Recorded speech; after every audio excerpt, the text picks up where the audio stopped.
If you've ever craved proper street-style chili chicken and realized it's just not on the menu in the US, you're not alone. Most restaurants don't even try to make it. That's why I figured out how to recreate these flavors at home with ingredients you can get at grocery stores here. And this version, it took me straight back to Kolkata.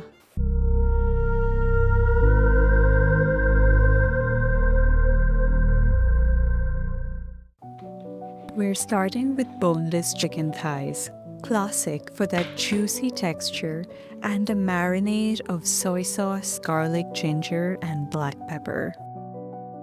I'm using egg whites, which helps create that crisp coating that stays crispy even after stir frying.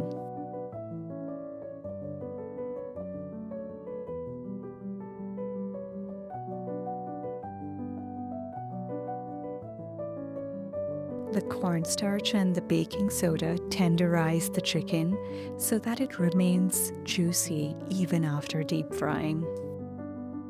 Now in Kolkata, for the sauce, you'd use green chili sauce, but here in the US, it's hard to find.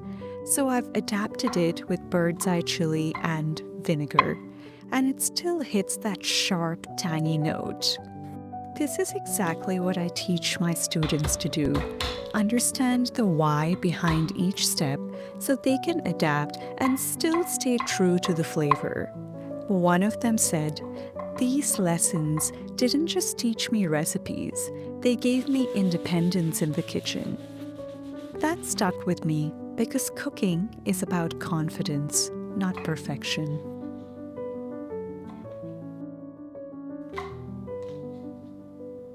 Use the spring onion whites for the sauce and the greens for garnish.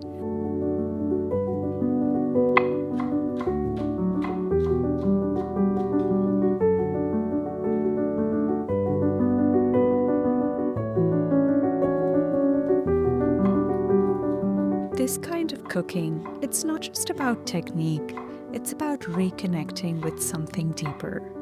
For a lot of us who live far away from our cultural roots, cooking is one of the most powerful ways to feel connected again. It's not just food, it's identity, tradition, and memories. I'm using the classic flavors of street-style chili chicken.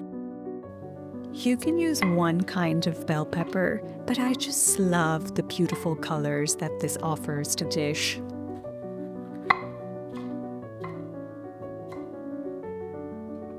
The goal with the vegetables is to chop them into similar sizes so they all cook evenly. Now we are on to the batter. This is not typical, but it's another adaptation for my American kitchen. I use a 50-50 ratio of all-purpose flour and potato starch. I love that airy crunch that potato starch or cornstarch provides, and it's a perfect balance to the structure provided by the gluten in the all-purpose flour. We're deep frying the chicken at 350 degrees Fahrenheit for about 10 minutes. This does two things. It cooks the chicken all the way through and it keeps it crispy even after stir frying. I tasted it 30 minutes later and it was still wonderfully crisp.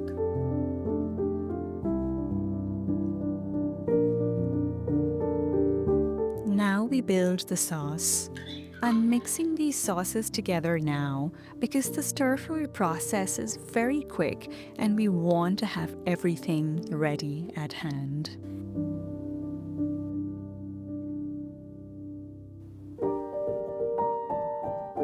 The sugar balances out the sourness from the vinegar and the ketchup.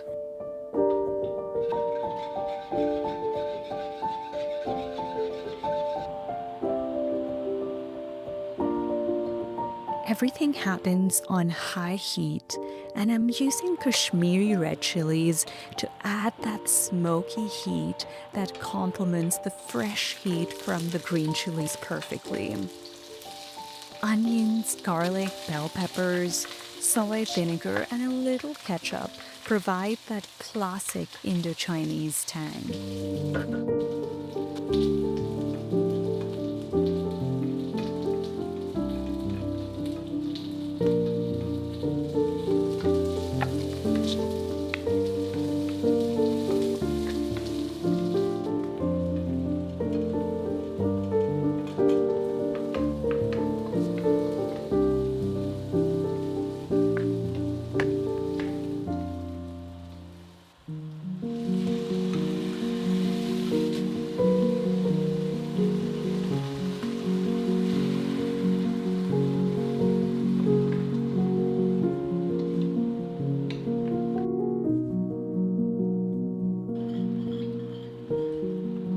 Cornstarch slurry makes the sauce thick and glossy so it coats the chicken perfectly.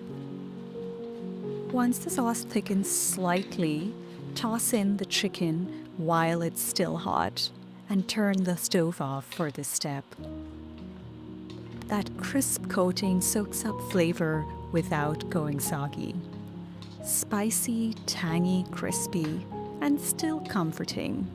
This is so much more than just a recipe.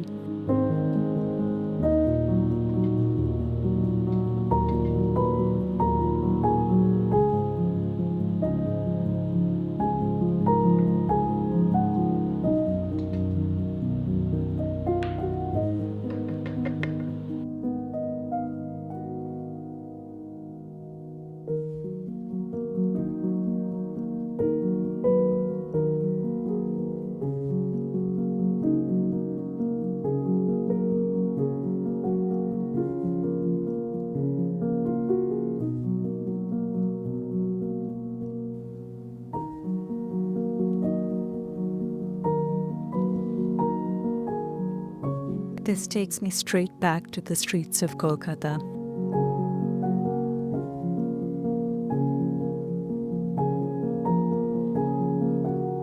If you're craving a deeper connection to your culture, but recipes just aren't cutting it, I get it. I didn't want to just follow instructions, I wanted to feel closer to my roots. That's why I created the Intuitive Indian Cooking System, to help you reclaim your cultural identity through cooking. If that speaks to you, all the details are below.